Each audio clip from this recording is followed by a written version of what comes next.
click the link below for a 30-day free trial of Audible. Yo! So I am fresh off the heels of watching Pluto, which is on Netflix, which actually is a retelling, a darker retelling of the Astro Boy story, which actually I did not know going into it. I just saw it was recommended. I saw some people were reacting to it, so I said, hey, I might as well give it a shot. Now, I know also Yume made a video on it. I actually did not watch his video on that. I'm probably gonna watch this as soon as I finish recording this video, but I want to sit down and give my honest thoughts and opinions on this anime, because I genuinely do think there's some good things in here, and I do think that it's kind of overhyped, but we will get to all that in just a second. Also, forewarning, I have no script for this video, so this is just raw, unfiltered, no condom, no lube, Daffy, just spit, and just that's about it. So I actually really dig the premise of Pluto. But before we start today's video, guys, please make sure you use code DAFFY10 at your next purchase at animeexpress.com. Please make sure that you get yourself something nice like a hoodie, a t-shirt, a Pokeball, or even like some anime inspired lights, anything anime related that you need. Please make sure you head on over there. Link will be in the description below. Please make sure you use my code. That is DAFFY10. And yeah, let's get on to it. There's a mysterious serial killer in the first episode going around killing both humans and robots alike. This is set in the very far future, where robots have integrated with society almost to a perfect degree, but there's still tons of animosity to be had, which is what the show stakes a lot of its emotional impacts on. We start off the first half, or really the first 6 episodes, with the main character of Gezicht. There are a couple other characters that have significance in the story, but Gezicht is one of the main characters that we spend the most time with. And I love Gezicht's story. I actually have no problems or issues with this story at all. It's funny because the first transition we actually see of Gezicht, we think he's just this normal cop and whatever, and then he jumps down this highway bridge and his hand transforms into a gun. It's like, oh, this guy's like an android or a cyborg or something, right? And throughout this entire show, there are moral questions and debates all over this thing. Specifically when it comes to Gezicht, we understand later on that Gezicht has in fact killed somebody, and that killing humans is the big no-no, right? It's the iRobot kind of question, or priority, where robots are not allowed to kill humans under any premise whatsoever unless they are directly ordered to, which I don't believe that there was an order ever executed. The robots only are allowed to stun or incapacitate. And we actually see that there is one robot in the entire show that killed somebody and actually was still sentient, and it took enjoyment out of doing it. That robot's name is Brow, and it's actually this thing that's just sitting in this supermax facility with a spear attached in its chest and its innards sprawl all out. This thing looks insanely creepy. I love the design of this robot. Whenever the camera focuses on this robot for so long, I start to get uneasy. I believe whenever this robot is in the scenes, they put this weird piano track, and it's very soft. It's very menacing, but it's also intriguing in a sense. It makes you truly wonder what is this thing thinking?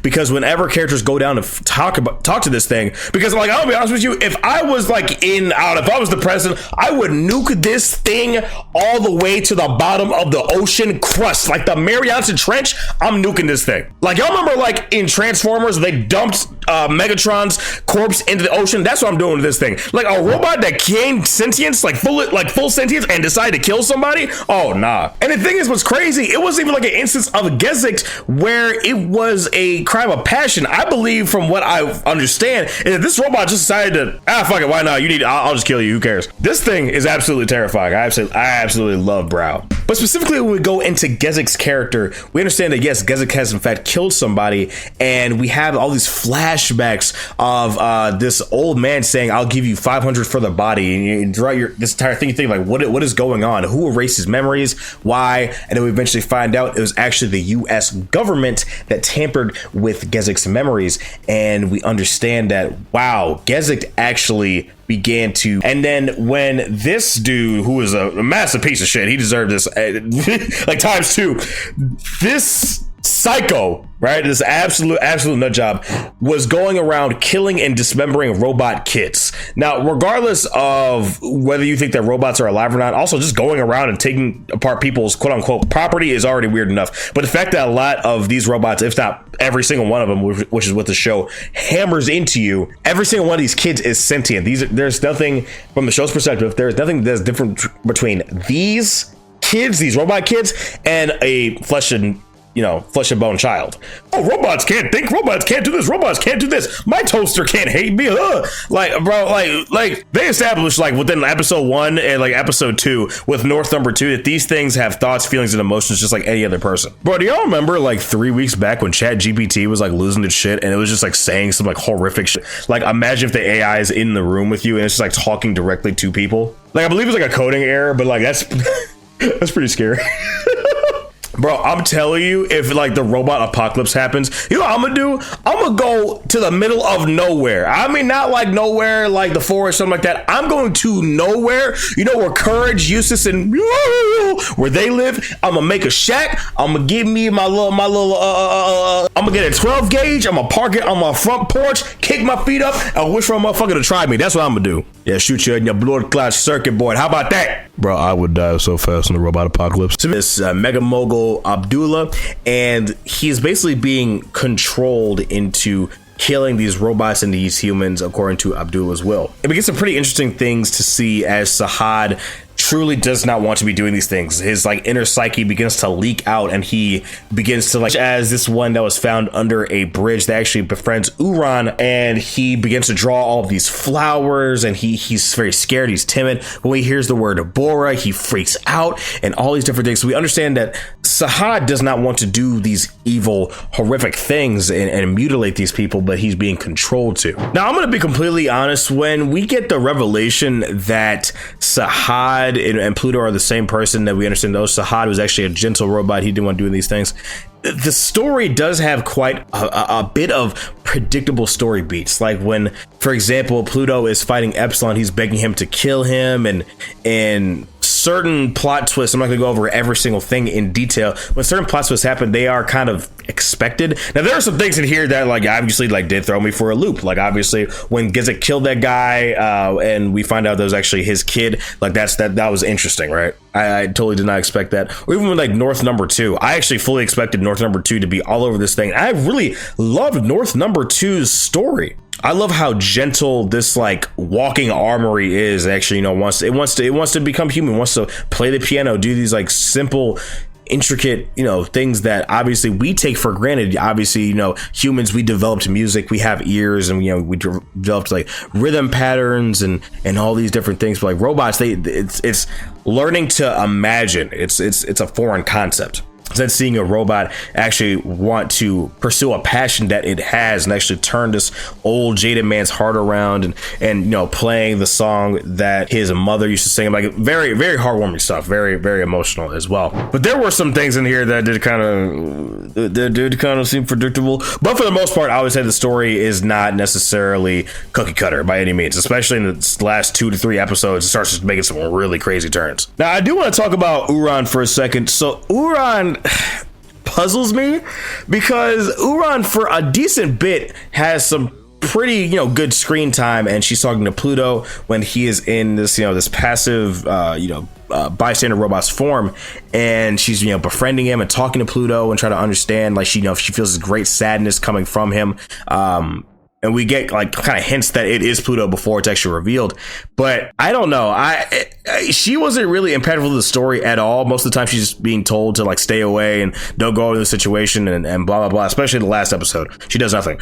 It's weird because I truly feel that Pluto would have been on the mend at some point, regardless of Uran actually talking to him, because he just already seemed so regretful of what he did, and whenever people like would tap into his psyche and fight and like actually look at him, he seemed just so distraught with the murders he was committing. I don't know. I was just not feeling her impact throughout the entire story. Again, I'm not saying that every single character that you put in a story has to be the moving each individual story beat. That's not what I'm saying. Obviously, side characters do exist for a reason to make the world larger and all this good stuff, but she just didn't really do it for me. And Adam is actually not in this series a whole lot. It would be expected because obviously it's Astro Boy retelling of that. But I mean, Gezicht had, I want to say, triple the amount of screen time. that Adam had, which is perfectly fine. I think that Adam filled his role, and I think that Gezicht filled his role. But there is something that I do want to talk about with Adam, specifically in the last episode. So in the last episode, and see what this was, people were like, "Oh, bro, you don't need an answer for every single thing. Oh, bro, you can't just use your imagination." No, I really not, because like this. I see a teddy bear that's implied to be a robot just sitting in a dark room talking to who knows what. Who eventually is found out to be the president. I'm gonna have questions. I want to know who this is. And apparently, it's basically the United States like supercomputer, like, and it was like a masterminding a lot of this. I have no idea. The show skipped this entirely, so I was really confused. Also, it never showed what happened to Brow and how it got the spear in him. It actually looks really cool. I would have liked to see it. I mean, it's a small nitpick thing. They didn't necessarily have to show why he has a spear in him, but I mean, like, I was under the impression that Adam did it, but I could be totally wrong. And then we start getting into some real wacky, crazy stuff. So eventually we find out that a character named Abula, who with machinery, and Dr. Tenma actually tells him, "Bro, you're a robot. I actually made you." So it's confusing because, bro, if Tenma knew this, why is it so hard to understand if this guy's a robot? But like, Abula was under the impression that he was a human. So I guess maybe that Adam was reading his mind or something. I mean, it's the future. I have no idea if Adam can x-ray people, but like, I don't know, man, with the crime scene analysis that they have, like doing some fucking Batman Arkham City shit with the murder scene, I have no idea. It's possible. Also, Tenma's a piece of shit in this show, dog. It literally, this entire thing is Tenma's fault. Tenma knew that Abula had died and that bro, get off your ass, go do something. This was just a really weird, really, like, the sense of urgency in the last episode was just not there. Like, literally, Bora is just like on his way to go blow like this whole shit up, and then like the sense that Adam's actually a human, because robots can't lie, which has been proved multiple times in the show to not be true. I mean, they even say in the show directly that a perfect robot is the one that has the ability to make miscalculations, like as far as like morals and ethics. But small nitpick thing, it doesn't really matter. But one thing I do kind of want to talk about before I wrap this up is the morals of this series are the backbone of the show. And what I mean by that specifically is you have so many lessons throughout the show talking about hatred and forgiveness and like morality and sense. It's like the big questions, right? You have like, does a machine have the capability to love? Does a machine have the capability to feel, loss, to grieve? And obviously the answer is yes. For those like myself, I would say yes. That's why like AI is so scary. Like AI sentience is so scary because like a supercomputer, we're flesh and bone. There's only so much we can do, but like a supercomputer is a very scary thing. You know what I mean? Especially when it has all this knowledge at its disposal. But like I said, for example, those, the robot kids that were being kidnapped and mutilated, and we have this constant reminder that hatred is bad. I swear to God, the last like 4 episodes, the word hatred was used so many times. If I were to take a shot every time that the word hatred was used in the last episode, I would be killed over and dead within 20 minutes. I promise you. I and many other people understand that hatred is bad, but it really feels ham-fisted when every other way, there was no tact in the way it was used. It was just he used this hatred to wake this robot up. Oh, Abula wanted the world to feel his hatred. It's just like, I get it. I understand it. I'm not stupid. It's Excellent Saga. You could have Thorfinn have his, I want to be a better, stronger person. I want to be a kinder person. You have that moment super early on, like season 2 and all this good stuff, with Keto's farm. But the fact that he doesn't just go from that, he wants to figure out why is he tormented? He killed these people. Okay, well, why is killing these people bad? Okay, what are my life goals? Where do I go to assess? Okay, what the steps to get there? I feel like there was nothing incremental about the whole hatred message in this show. I felt like it was just like, as soon as they ripped the band-aid off, the floodgates just came pouring out. Hatred is bad. Bro, I get it. You even have these like these Ku Klux Klan like anti-robot like organizers. Like the imagery is just like pretty in your face. Like it's funny to laugh at. It's just, I don't know, man. It really feels like it was trying to be deeper than what it was for some things. Obviously, I do think that overall this is a very good show, and there's some good morals that you can kind of sit and ponder for a little bit. But specifically when it comes to hatred, yes, I do not feel like that was executed well, in my opinion. But yeah, those are just my thoughts on Pluto, man. I actually did not mean for this video to be this long at all. Guizo, I'm so sorry. But let me know down in the comments below what you guys think of Pluto, man. Do you guys like the show? Do you hate it? I would definitely rate it like a 7.5 to an 8 out of 10. I know people absolutely love this show, even though Netflix did a really piss poor job of marketing it, because again, I had no idea this existed until like a month ago. But yeah, thank you guys so much for joining me on this video. Make sure you leave a like and subscribe, and I will see you in the next video. Y'all make sure you take care of yourselves and have a good one. Peace.